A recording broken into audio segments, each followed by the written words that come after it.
Good morning, world. Good morning, everyone. Wherever you are, if you're listening to this conversation, you're about to taste something that you've never tasted before.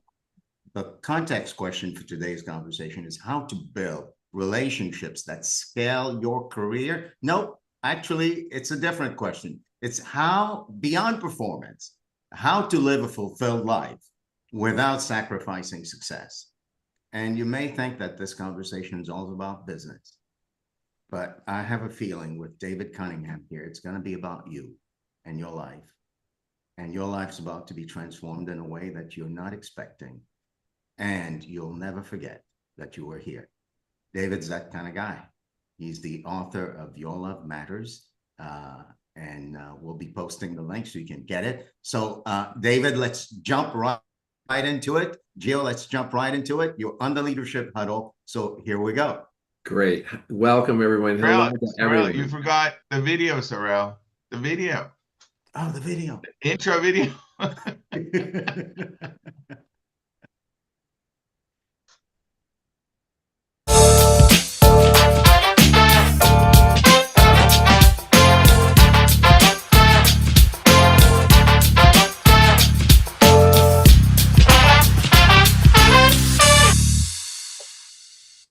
Well, that's when you know your life. Here we go. There we go. Good video.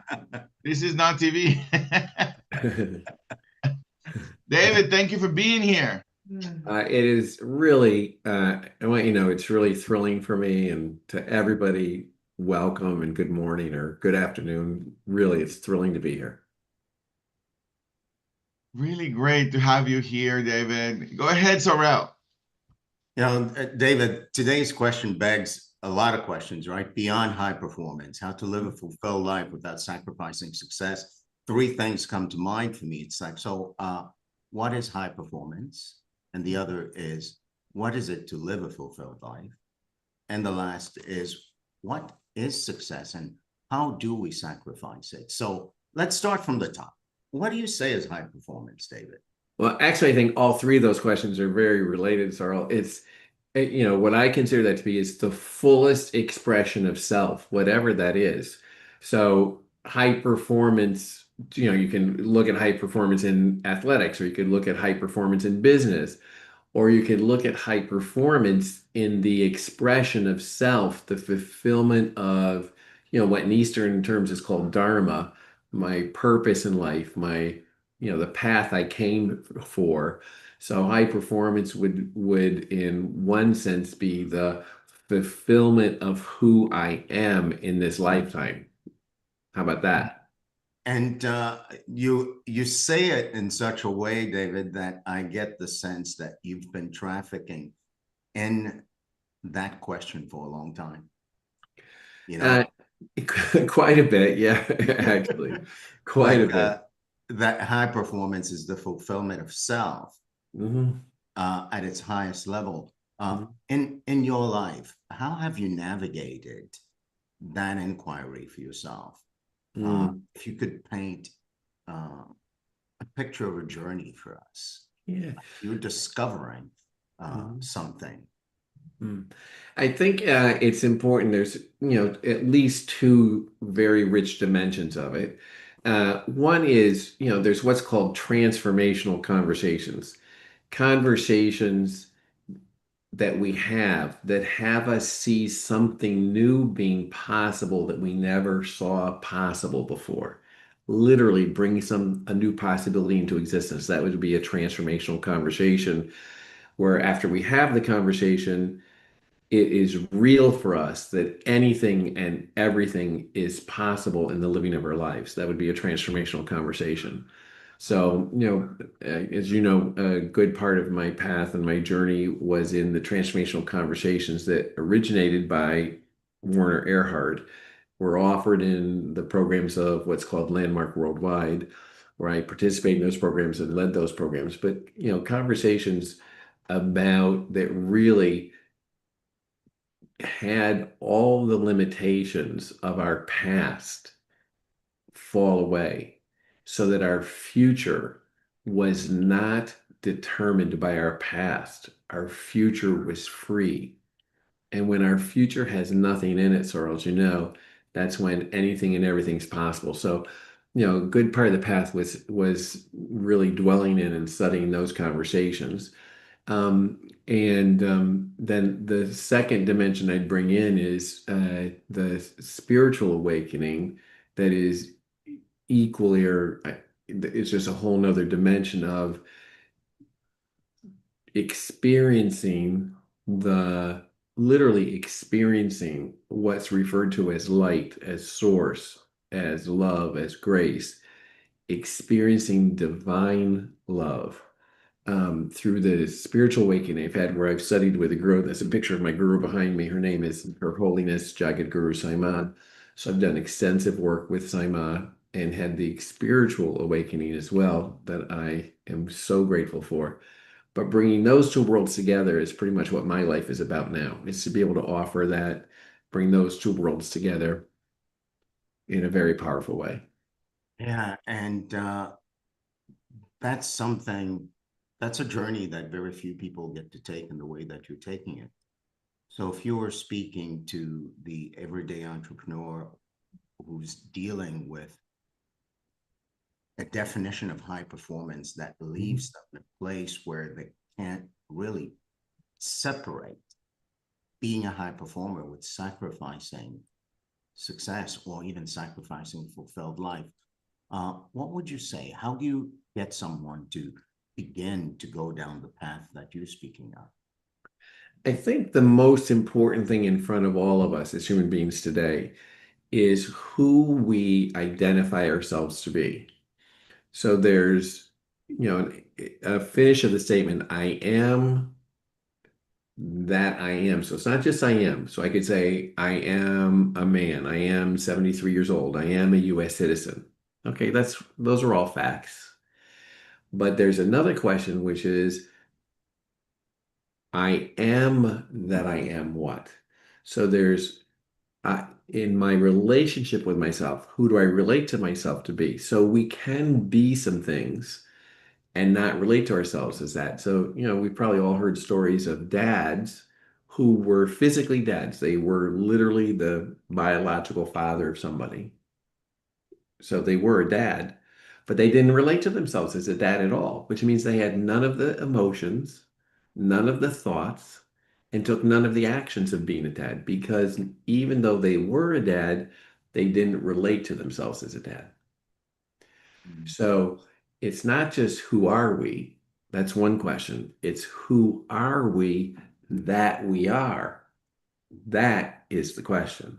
Who do we relate to ourselves to be? So in terms of performance without sacrifice I think it requires being willing to let go of or put aside everything that we've learned over the years, come to believe about ourselves over the years, and be willing to have a new relationship with ourselves, relate to ourselves as source, as light, as pure possibility.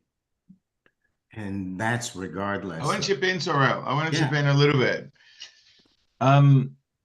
Just this conversation is just way too abstract for me, and my brain is going insane right now.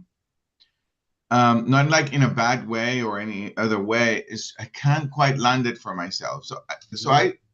I one of the things that in the world I navigate in, and I think most people are, is in this kind of hypnosis of trying to make it in life, and trying to make it in my relationship. At this point, I don't know what the ultimate goal of a relationship is, but I gotta make it somehow. Like, it's gotta be awesome, and everybody's gotta see that it's awesome, and all the pictures gotta be awesome, and the house gotta be awesome, and we gotta smile, and some version of that. And my relationship with my children, it's gotta be awesome, and they gotta go to school, and everybody has to admire them, and they gotta admire me in the process. And hopefully they go to a good school, and they got to get their careers going, and they got to get married, because they've got to get married, like they've got to get married, and they got to have children, and their children have to be amazing. And then I have to have a job that has to pay the bills. No But pressure. more than the bills, I have to have vacations too, and in amazing places too. No And then pressure though, right, Joe? No pressure at all. no pressure. And then I've got to have a business who has to be profitable. Gosh, it Mhm. has to be profitable. Mhm. And then it has to be correlated with some mission in the world, because otherwise, what kind of a human being I am? Mhm. And my body has to be amazing, and everybody has to envy my body, and I have to have a full set of hair, and so I guess I'm representing a little bit of what I feel most of us are dealing with, is we're in this sort of hypnosis to trying to make it in every possible way, Hmm. and what we get is not that. Mhm. What we get, it's a real struggle with relationship, a real struggle with our job, a real struggle with ourselves, a real struggle with our children, a real struggle to even be on vacation without struggling to being there. And so what I'm hearing you're saying, David, it's beyond high performance, it's and living a successful, fulfilled life, is there is a kind of new paradigm. There's a kind of new relationship I can have with myself. Mhm. And I really love that you said high performance perhaps is being your full self-expression. Mhm. I don't know what that looks for myself, but being my full self-expression sounds really cool. Being full out. And then you said there's this other dimension, which is a spiritual awakening. So my full self-expression with spiritual awakening, there's something magical about that. I Mhm. don't I don't know where that points to, but man, I want to be there. That's Mhm. what I'm hearing in what you're saying, David. Beautiful, Gio. Well, you heard well. And, so if you look then at the daily living of our life and everything, I loved the little riff you did on I gotta, right? So there's as we enter, because we wake up in the morning and then it's okay, what do I do for the day and what have I got to do for the day? But there's who are we as we walk into that day? And Mm. who do we know ourselves to be as we walk into that day? And if you walk into that day knowing about yourself that you can create, you're someone who can create anything you're committed to happen with anybody. How's that sound? Like I can go anywhere and create anything with anybody. That would be How? very good. Very How? good. Right. Well, That's let's. such a profound possibility. Yeah, you ready for an answer that's going to sound way too simple? And Yes, yes. love them. It's just way too simple. I knew it. I knew it. I knew it. So here's how it goes. Wait, but let me like not be silly for a minute. But listen, if we're on a dance floor and our dance partner's all the way across the floor, right, and we want them to move a certain way, can we get them to move a certain way? No, because they're all the way across the floor. Yes. But what if Right. they're in our arms? What if they're in our arms and we're dancing with somebody? Can we move them with us? Yes, we can, can't we? So I know it sounds a silly analogy in one way, but to have But if people you in don't our mind not going from anywhere from there, most of our partners, David, are most of our relationship with our partners, in the possibility of hugging them and loving them, between us, there is so much expectations and judgments and exactly. evaluations. And so how do I hug somebody that's judging me all the time? And how do I dance with her or him, since he's like, don't do it that way. Why are you dancing that way? Like, go ahead. Or and whether it's a love partner or a client or a customer or whoever it might be, Yes. right? Or a potential investor, whoever that might be, right? In Right. different worlds. So what you said, you pointed right to it, Gio, which is it's not a matter of loving more. It's a matter of what is in the way. So if you'll Mm. notice, what's in the way is exactly what you said. What gets in the way between us and people is judgments. What gets in the way between us and people are resentments. Those get in the way.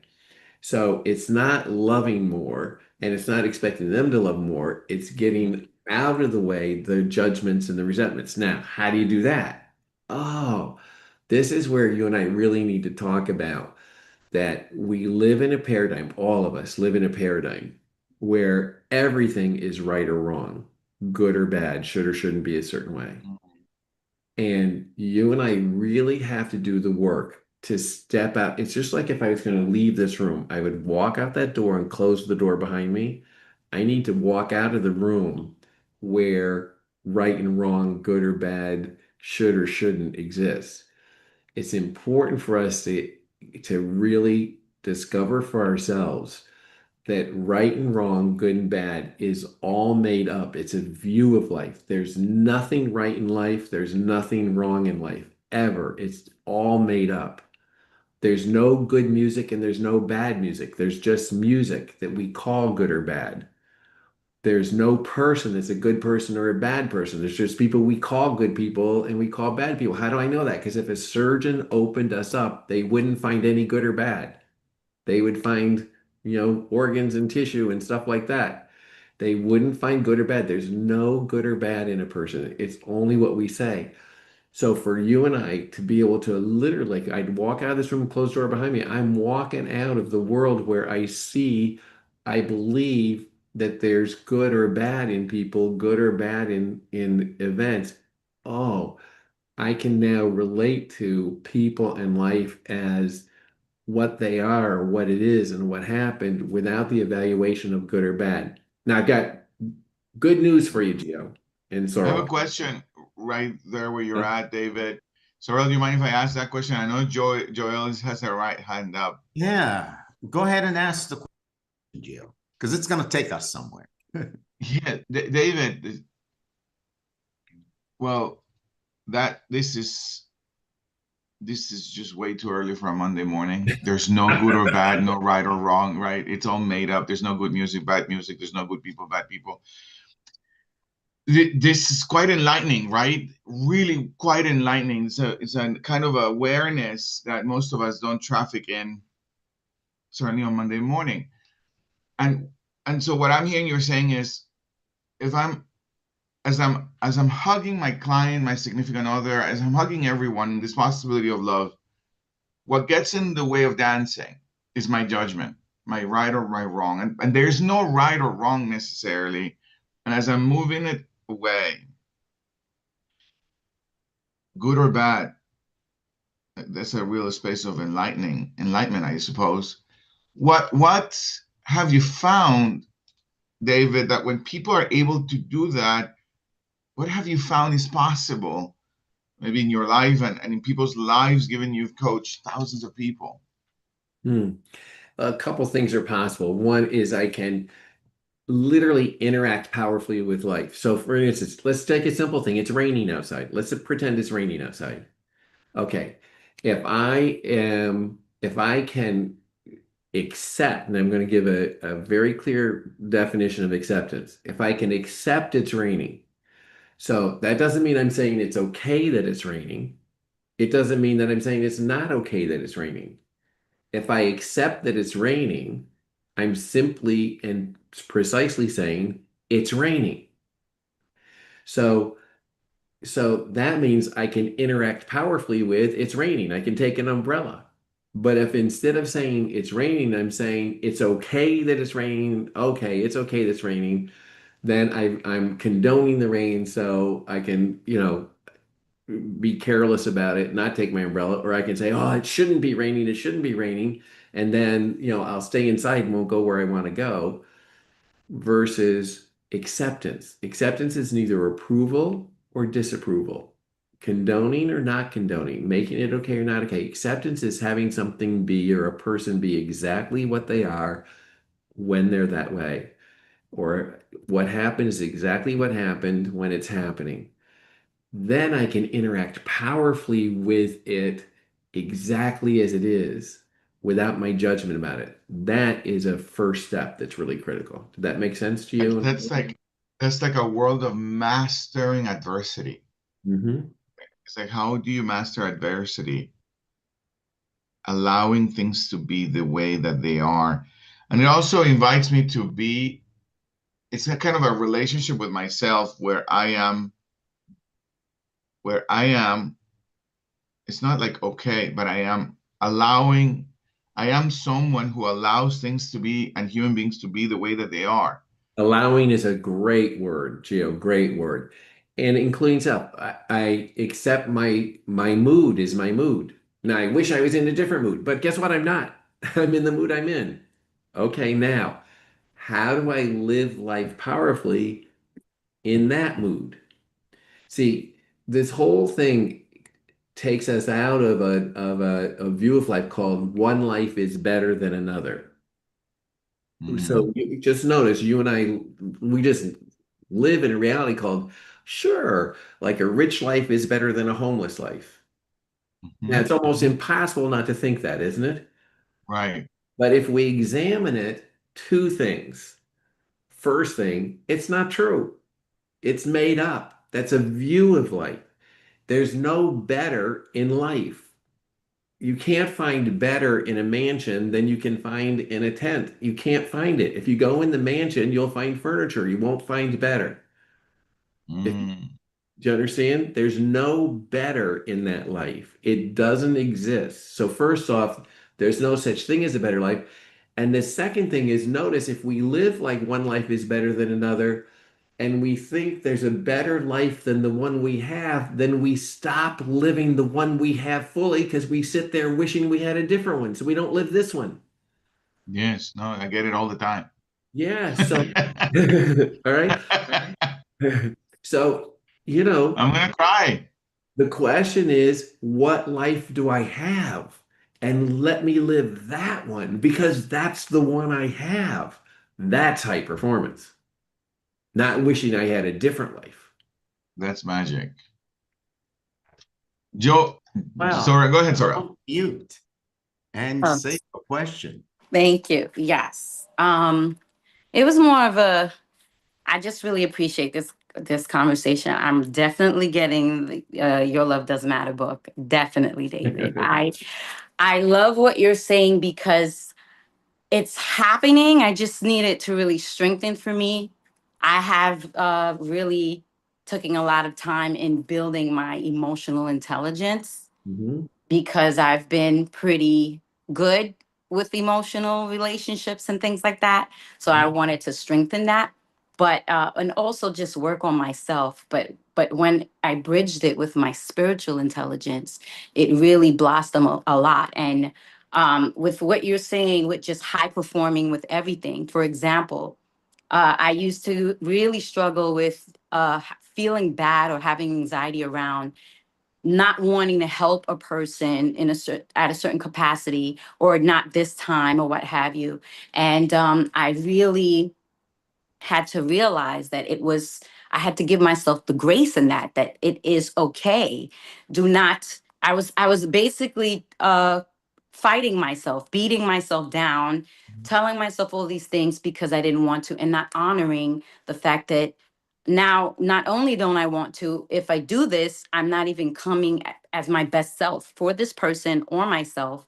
And my spiritual growth really brought me to that understanding and that emotion, and kind of remembered, look, there are other people here that the universe, that God will bring to this person. It's okay this time if you can't, because now you're not honoring yourself over that. So it was just in all these things. And I realized that in where I want to be in business, the same thing, just kind of struggling with certain things, especially as a 45-year-old who wants to do certain things I've always wanted to do. And I started to really, again, use that spiritual growth and that emotional growth to really kind of understand what's going on.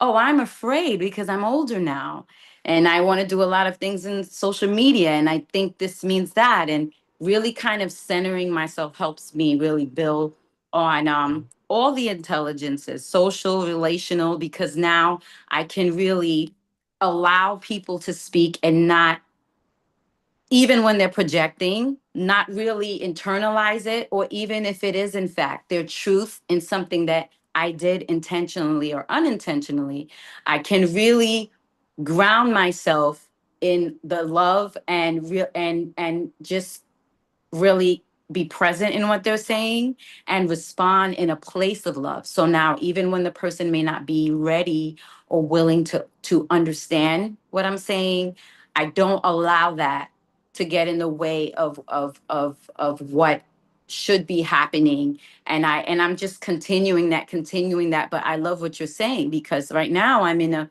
process of becoming more aware of some of the things I'm struggling with. This is like the year of me learning that I'm neurodivergent, which I didn't know. That I'm dealing with other kind of ADHD and other things. And when I got the neurological understanding of that, it started to attempt, or it has been attempting to kind of make me struggle in the places that were becoming very balanced for me or growing. So I know I have to kind of, it's an ongoing quest, and you just have to continue and deepen, because seasons change, and when you're comfortable in one season, it changes again. So it has to be a balance. But I really love a lot of what you're saying, because I am getting that. It's just, for me, I have a hard time with anchoring Joelle? myself. Uh-huh. Yes. Well, Joelle, there's a world of wisdom in what you said, okay? Just a world. Let me underline, I think, a key piece of what you said. And you didn't quite say it this way, but it was apparent that there was a dropping of judgment of self, right? And a release of judgment of self, which is so critical because, think about it. If I was lost in the woods, right? And I called you for help, I said, Joelle, I'm lost in the woods. What is the first thing you would want to find out? Is where I am, yes? Now, if I said, I'm here, but I don't want to be here. I wish I was somewhere else. Come find me at this other place where I want to be. That would be silly. If I was in New York and you were in Los Angeles and I said, "Hi, Joelle, can you give me directions to Los Angeles?" You'd go, "Where are you?" I go, "New York." You'd start to give me directions. I go, "No, no, I don't like New York. I like Florida. Give me directions from Florida." That would be silly, wouldn't it? That wouldn't work. So so where we are, it's important to just start where we are, not wish we were someplace else. Start the way we are. Like, this is who I am, this is where I am, this is what I have, this is my starting point. High performance is not available to people who wish they had a different starting point. We got to start where we're starting with no judgment. Where you are, who you are, how you are is where you are right now. Okay, let's start there. No judgment. Okay, Joelle? Like that I smile. love that. I love that. Good. Beautiful. Love that smile on your face. Jeez. Oh my God. That Thank you. that was really something. High performance. It's not available for you, for people who are trying to start in a different place from And where they're at. who wish they were someplace different than they are. Yes. Whoa. And, That- David and Gio, at the risk of expanding the conversation way beyond the time, I have to ask this question. There's the notion of living powerfully that you brought to the surface, David. And with everything that you've just created, I think I'm hearing something, what it looks like to live powerfully in what you just said. But could you take a moment and give us a sense of what it looks like when one is living powerfully? I have my attention on who I am being. So if you look, there's three different domains. You could say there's three different domains of life. There's what we have, like I have a shirt and you have a beard and you have a lamp on the table behind you. We have things. Then we do things. Like right now, we're talking to each other. Those are those are domains of life people are very aware of and talk about all the time. What am I doing? What do I have? What do I do? What do I have? What should I do? What should I have? What do I want to have? What do I want to do? All of that. What people don't have their attention surround everybody is on who am I being? So there's ways of being, like generous, stingy, tender, cold, open, guarded, honest, dishonest, respectful, disrespectful. Those are ways of being. So living powerfully, most people have their attention on what do I have and what am I getting and what am I doing? And they miss this domain of who am I being? So why is that important? Because if you observe life carefully, it's that domain of who we're being that gives us the entire quality of our life, not what we have or what we do. We could, let's pretend I'm in the Swiss Alps skiing. So what I have is I have a beautiful mountain slope covered with snow. And what am I doing? I'm skiing down the slope. And if while I'm doing that, I'm resenting somebody, I won't enjoy my time in the Swiss Alps. I could be cleaning the basement. What do I have is a cluttered basement. What am I doing? Cleaning it. And if while I'm cleaning the basement, I'm being generous or I'm being playful, I'll have a good time. So it's really important to get first that whether we're enjoying life or not has nothing to do with what we have and nothing to do with what we're doing. It has only to do with who we're being. Then the good news is that's the only thing we have control over as human beings. We don't have control over what we have. I could have an arm 1 minute, it's gone the next. I could have a car 1 minute, it's gone the next. I could have a job 1 minute, it's gone the next. I could have a boyfriend 1 minute, they're gone the next. Scoundrels, but they could go, right? We don't have control over what we have. We don't have control over what we do. If I step off a roof, I'm going down, whether I want to or not. I don't have control over when I wake up. I can set an alarm. I can have an intention to wake up at a certain time, but I don't really have control over when I wake up. I don't have control over whether I breathe or not. The only thing you and I have control over is who we be.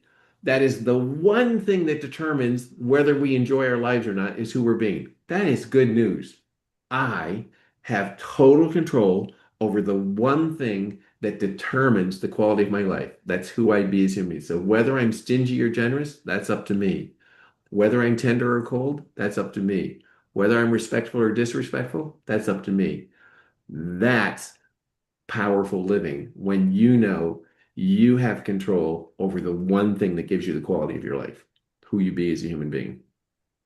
Ah, love it. Love it. This is fascinating. Yeah. Fascinating. So I want to make sure that everybody knows at the end of October, David is going to be leading a 3-day awakening course. I would imagine, David, a version of what we're talking about, an expansion of that, because this is only 20 minutes of this. I'm fascinated. I've got to be there. I've got to find a way to be there. I've got to move whatever I need to move, because this is so profound, so wonderful. That's and David's also book is at yourlovedoesmatter.com. I put the link in the chat, and I had the privilege to translate it. And as I was translating it, David and Sorel and everyone, there was this space of, man, the man I am, the way I have labeled myself, it's difficult for me to say it the way I'm about to say it. The space it created for me is of love. Mm-hmm. And a way to relate to love that is not romantic, but it includes being romantic. Mm-hmm. Mm-hmm. That is not compassionate, but it includes being compassionate. It really shifted my paradigm for being, for human being.